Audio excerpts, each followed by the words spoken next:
السلام عليكم ورحمة الله وبركاته. اللهم صل وسلم وبارك على سيدنا محمد وعلى آله وصحبه أجمعين. ربنا يبارك فيكم ويحفظكم ويحفظ الجميع يا رب. وحشتوني كتير كتير جدا. اسفة على الغياب بس بيبقى غصبا عني. ان شاء الله ان شاء الله تدعوا لي كده ان شاء الله ما يبقاش في غياب تاني، وراجعه لكم بوصفة حلوة قوي ان شاء الله هتعجبكم. بما ان الولاد قعدوا ومنورينا مفيش مدارس، ومبروك لكل اللي نجحوا يا رب، واللي لسه شهادته ما طلعتش ربنا يفرح الامهات والابات كلهم باولادهم يا رب. هنعمل الفراخ المقرمشه. طبعا الاولاد بيحبوا ياكلوا من بره وكده، وفي البيت اضمن انك تعمليها. هنسمي الله ونصلي على النبي. معايا فراخ مقطعه بالشكل ده، انا مقطعاها قطع صغيره عشان تستوي معايا. الحجم يا ريت كل ما الفرخه بتبقى اصغر بتبقى احسن، لان احنا ما بن... يعني انا هعمل لك جزء منها في حلقه تانية ان شاء الله، ان احنا تبقى لو عايزاها بيخديها نص سلقه. بس انا بفضل اما بتعمليها وهي نيه بتعمل معاكي الكرانش بتاعها بيبقى احسن، بتبقى زي بتاعت بره بالظبط باذن الله باذن الله. هنعملها سوا. احنا اول خطوه في الفراخ المقليه محلول النقع. ايه فايده محلول النقع؟ محلول النقع بيطري معاكي اللحمه من جوه بتاعت الفراخ، والانسجه بتنعم معاكي وبيخش فيها التوابل اللي انتي هتحطيها. محلول النقع بتاعنا بيبقى عباره عن ايه؟ لتر الميه بياخد 3 معالق سكر و3 معالق ملح. ليمونه، انا عامله مضاعفه الكميه. ليمونه معانا في صوص توم. لورا، عود قرفه، اي توابل حصى عندك حطيها، ما عندكيش براحتك. بصي يعني الواحد بيسمي وبيشتغل وان شاء الله الاكل يبقى زي الفل. بس التوابل الحصى بتشيل الزفاره وبتدي طعم للفراخ. هحط فلفل حامي عشان الفراخ مهما بتنقعيها بعد كده في اي حاجه لو عايزاه سبايسي ما بتشربش يعني بتبقاش شطه قوي حراقه زي ما بتنقعيها من الاول. هغسل ايدي وارجع اعمل معاكم محلول النقع ان شاء الله. جبت معايا علبه لان هي هتبات معانا ليله في التلاجة. العلبه دي فيها بتاع كوبايه ميه دافيه عشان التوابل كلها تدوب والنكهه بتاعتها تنزل في الميه. هننزل كده مع بعض.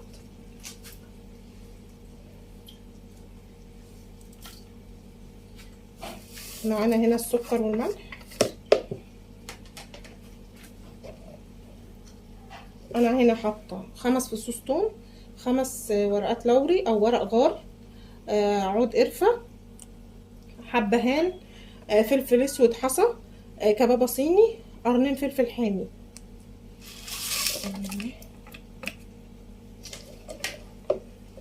هنعصر معانا الليمونتين، ومش هنرمي القشر، انا غسلاهم هحط القشر برضو.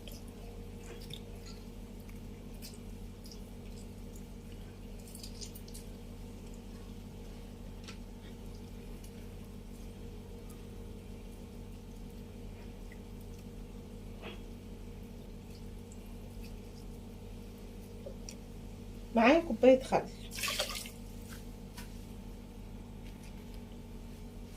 كده انا نزلت بالمكونات بتاعتي كلها، هدوبها كويس. انا بدوبها في الميه الدافيه عشان السكر والملح يدوب معايا كويس. هننزل بقى نضغط في كميه الميه.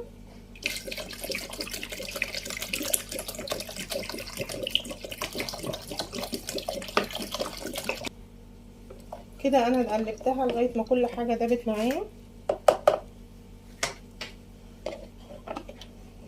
اهي دابت خالص معاكي. هنسمي الله ونصلي على النبي، وهنحط القطع ننقعها فيها بسم الله.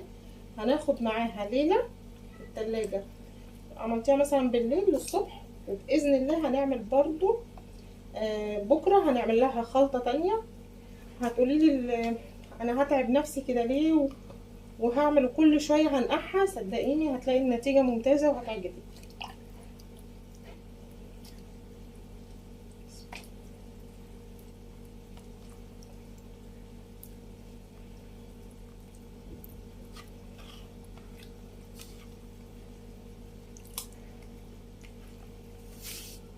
انا ما اتكلمتش في قطع الفراخ انت هتعملي قد ايه زي ما تحبي. انا اديتك مقادير لتر ميه، وحسب ما بتزودي لتر الميه بتضاعفي كميه التوابل. كده هي خلاص معايا. انا كده الميه لازم تكون مغطيه الفراخ كلها. عايزاكي تاخدي بالك من هنا من لون الميه. شوفي لون الميه معايا شفاف ازاي، واضحه معايا. بكره ان شاء الله اما اطلعها هوريكي لون الميه هيتغير ازاي. مهما بتكوني غاسله الفراخ، المحلول ده فيه ميزه حلوه جدا، بيسحب لو في اي باقي زفاره، بيسحب الدم، بحيث اما تيجي تسويها ما يبقاش جوه العظم او جوه اللحمه من جوه فيها دم. وان شاء الله نكمل بكره. اللهم صل وسلم وبارك على سيدنا محمد وعلى اله وصحبه اجمعين. كده الفراخ باتت معانا ليله في التلاجة في المحلول بتاعها. بصي لون الميه باين ازاي اتغير، خد كل الزفاره وطلع الدم اللي في اللحمه. عشان لما تيجي تسويها ان شاء الله ما يبقاش فيها حاجه. انا هاخدها على الحوض هغسلها تاني كويس جدا. انا برضو عشان تبقي عارفه انا غسلاها قبل محلول النقع، وبرضو اما بطلعها لان بيبقى ايه بتشطفيها اي من ميه ريحه الزفاره اللي طلعت منها او كده ما يبقاش فيها حاجه وانتي بتقليها وبتاكليها. انا غسلتهم وصفيتهم كده معايا، هركنهم على جنب وهجيب بوله احط مقادير التوابل بتاعتي اللي انا هشتغل بيها لمحلول النقع اللي هنقعها بيه دلوقتي تاني، وهخلي حبه عشان نحطهم على الدقيق. هنسمي الله ونصلي على النبي سوا. معايا معلقه كبيره بصل بودره، بسم الله.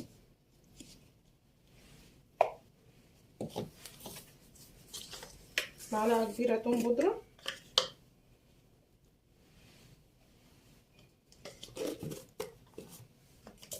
معلقه كبيره ملح، معلقه كبيره توابل فراخ،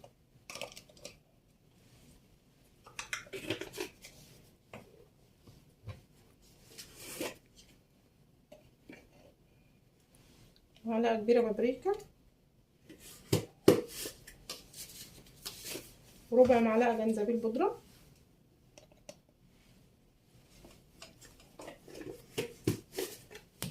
والشطه حسب الرغبه. وهحط نص معلقه فلفل. عندك ماجي بودره او ماجي وهتحطيها هتدوب معاكي هنا مفيش مشكله.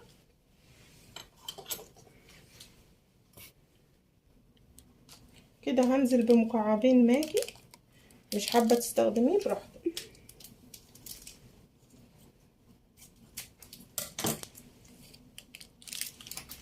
وهنحط معلقه كبيره بيكنج باودر. لو ما عندكيش بيكنج باودر وعندك كربونات مفيش مشكله.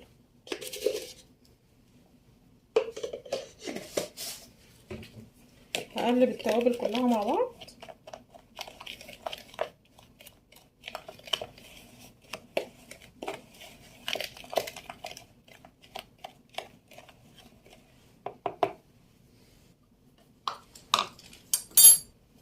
هاخد جزء منها اخليه للدقيق،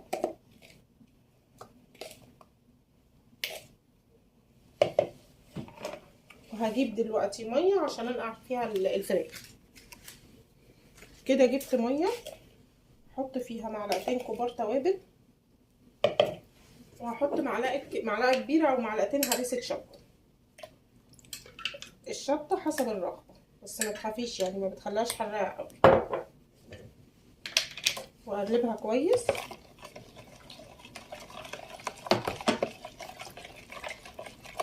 وفي المرحله دي انا هحط ربع معلقه سكر. كده انا حطيت ربع معلقه سكر وقلبت التوابل كويس عشان تدوب معايا.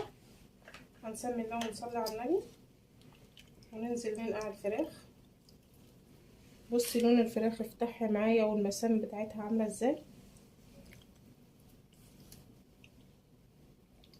هنقعها كلها. عايزه تنقعيها لمده ليله مستعجله يعني، يا ريت مش اقل من ساعه بحيث ان هي ايه تشرب من التوابل.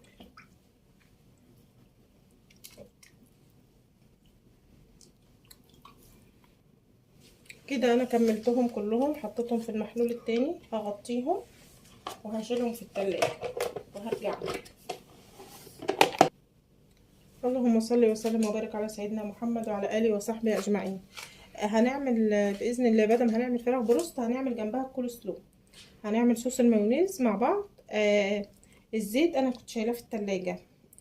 افضل انه يكون ساقع بدل ما هتستخدميه. معانا خل تفاح وليمون وبضايه وزيت وملح وفلفل. هنعمل صوص المايونيز وبعد كده هنزود عليه حاجات عشان نخليه الصوص بتاع الكول سلو. لو مش عايزه تعملي بيضه وهتخافي هتقولي البيضه نيه او كده، تستبدلي البيضه بكوبايه لبن ساقعه، شيليها في التلاجة تكون ساقعه ونفس المقادير. ما عندكيش خل تفاح، خل عادي مفيش اي مشكله. هنسمي الله ونصلي على النبي ونبتدي سوا.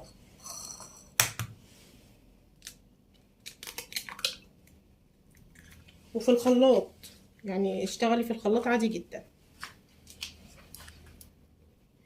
كده هضرب البيضه كويس. بصي لغايه ما بتعمل، بصي بضربها ازاي، هتعمل فوم معاكي وتعلى. طبعا اشتغلي في الخلاط عادي مفيش اي مشكله. انا هضربها وارجع لك. كده انا ضربتها لغايه ما بقت معايا باللون ده، هو اللون بتاعها. هنزل بالليمون والخل، بسم الله ونصلي على النبي، وهضربها تاني.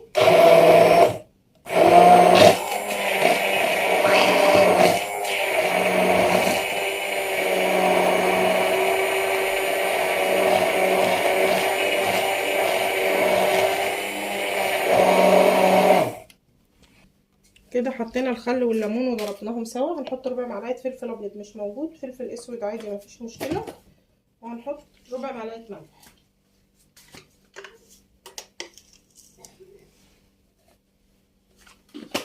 وهضربهم كويس وارجع لك. كده انا ضربتهم، هشتغل هضرب وانزل.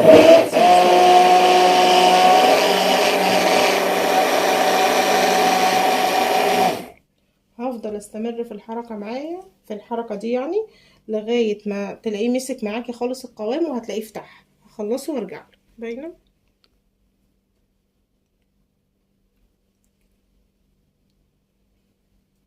بصي باينه معايا ازاي اللون فاتح.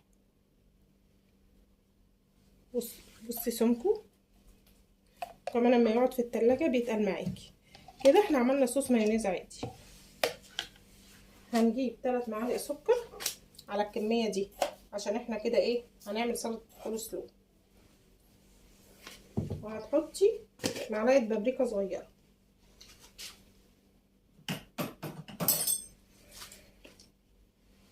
وعلبتين زبادي عشان ما نزودش، ما تبقاش كلها مايونيز وتقيله معانا.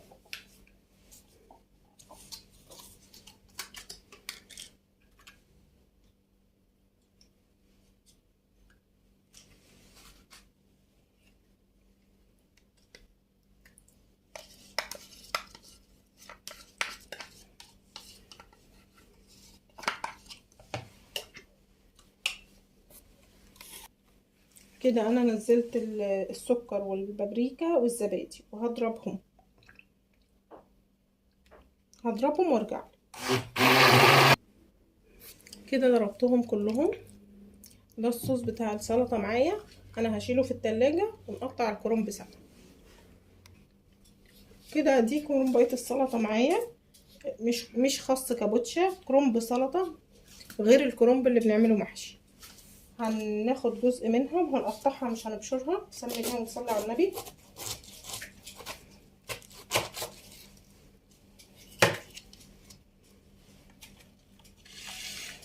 عشان اما بتبشريها ما بتبقاش حلوه يعني في الصوص، بتحسيها بتبقى زي المهريه. حتى اما بتاكليها بتاعت المحلات بتحسيها متقطعه صغيره. نقطع الجزء كده وناخده نمسكه كويس، وحاولي بقدر الامكان ان هي تطلع معاكي صغيره.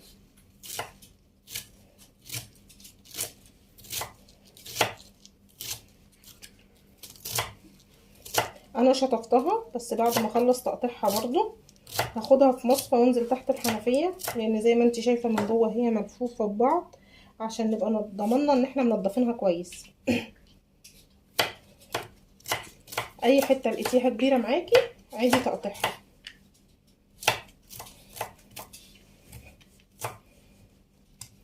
هقطع جزء تاني معاكي. بصي باخد اهو،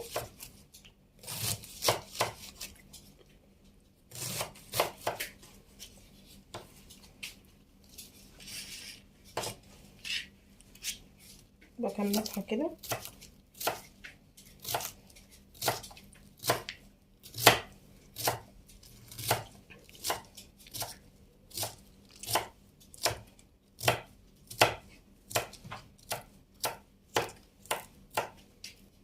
اي جزء معايا كبير بجيبه تاني وبقطعه.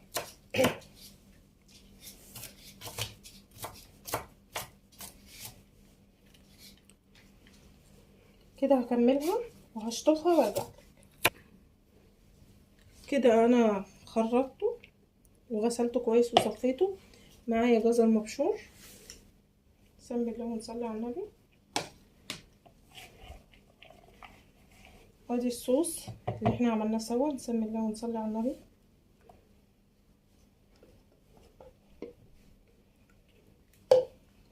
نقلبهم كويس جدا.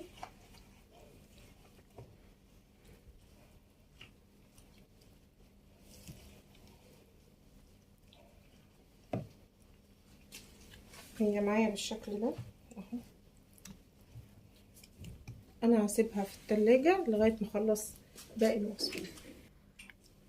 كده هنعمل التغطية اللي هنغطي فيها الفراخ البروست. معايا كيلو دقيق، كل ما الدقيق كان غويط معاكي كل ما هتعرفي تقلبيها وتطلعي قرمشة حلوة. هنحط كيس فانيليا. كيس الفانيليا ده لو بعدتي من اي جنب مطعم من المطاعم السورية اللي بيعمل بروست هتشم ريحة حلوة، هو ده اللي بيحطوا فانيليا معاه. ودي خلطة التوابل اللي عملناها سوا، بسم الله ونصلي على النبي. هحط معلقتين كبار، وعلى كل كيلو دي معلقة نشا كبيرة مليانة. هنقلبهم كويس سوا. بخصوص القلي هنقلي، هتشوفي معايا هنقلي في حلة. لو ما عندكيش الحلة اللي انا هقلي فيها تكون حلة يعني تقيلة وتكون غطاها محكم وتقلي فيها عادي جدا مفيش اي مشكلة. كده انا قلبت الدقيق. كده انا قلبت الدقيق، خليط الدقيق بالتوابل بتاعتي كويس. ومعايا الفراخ. حطيت الزيت على النار. في الاول اول ما بتحطي لازم درجة حرارة الزيت تبقى عالية عشان لما تنزلي بالفراخ درجة حرارة الزيت هتهدى. بعد ما تنزلي بالكمية كلها اللي هتحطيها بتغطيها وبتوطي النار. هنسمي الله ونصلي على النبي وهوريكي بنعمل الكراسب بتاعها ازاي. بتغطسيها في الميه وبتنزل على الدقيق. بصي ايدي كده من فوق لتحت. هنعد 10 مرات. انا الكميه يعني كميه الدقيق في الاول بتبقى كتيره، فانا هنزل بكام قطعه وهقلبهم سوا.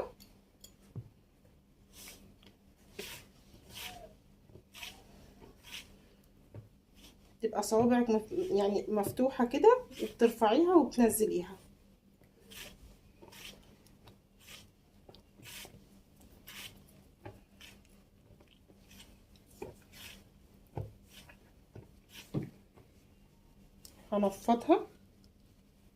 هنفضها كده زي ما انتي شايفاني. هنفضها كويس من الدقيق وهغطسها في المية 1 2 3 4 5 وارجع هنا. 1 2 3 4 5 وارجع هنا. هنعد وارجع اعملها تاني. هي بقت معايا بالشكل ده ومعايا الزيت اهو بيغلي سخن جدا. سمي الله ونصلي على النبي. معاكي زيت غويط على درجة حرارة عالية.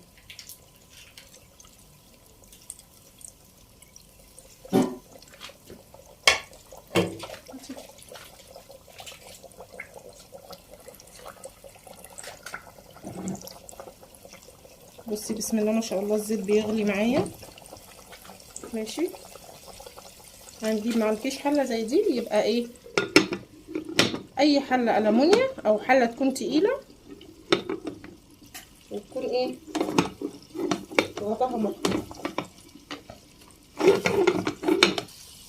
كده. غطيتها هي بتغلي، اوطي النار لتحت يعني تبقى نص الحراره اللي كانت فيها. بصي بسم الله ما شاء الله اللهم بارك معايا الشكل عامل ازاي. هي كده لسه ما خلصتش سوا، انا بعد 5 دقايق عليت النار وشلت الغطا. انا هوريكي شكلها ما شاء الله، مش عارفه هي باينه معاكي، استني. بصي شكلها ولونها ما شاء الله. هتكمل سوا وهوريها.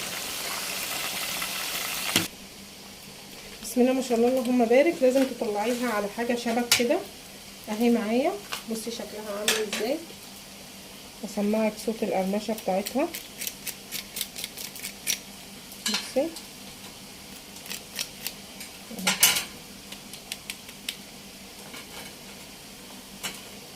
هوريكي ان هي مستويه من جوه، هي طبعا سخنه. بصي ما شاء الله.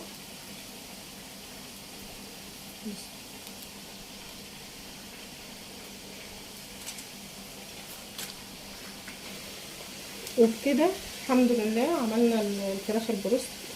ومعاكي الكول سلو اهي. بصي شكلها، بصي الصوص بتاعها عامل ازاي، بصي الصوص وبصي شكلها. بسم الله ما شاء الله اللهم بارك. اللهم صل وسلم وبارك على سيدنا محمد وعلى اله وصحبه اجمعين. مش عايزاكي تنسيني في اللايك وشير وسبسكرايب ودعوه حلوه منك. عايزاكم تدعموني. جزاكم الله خيرا. السلام عليكم ورحمه الله وبركاته.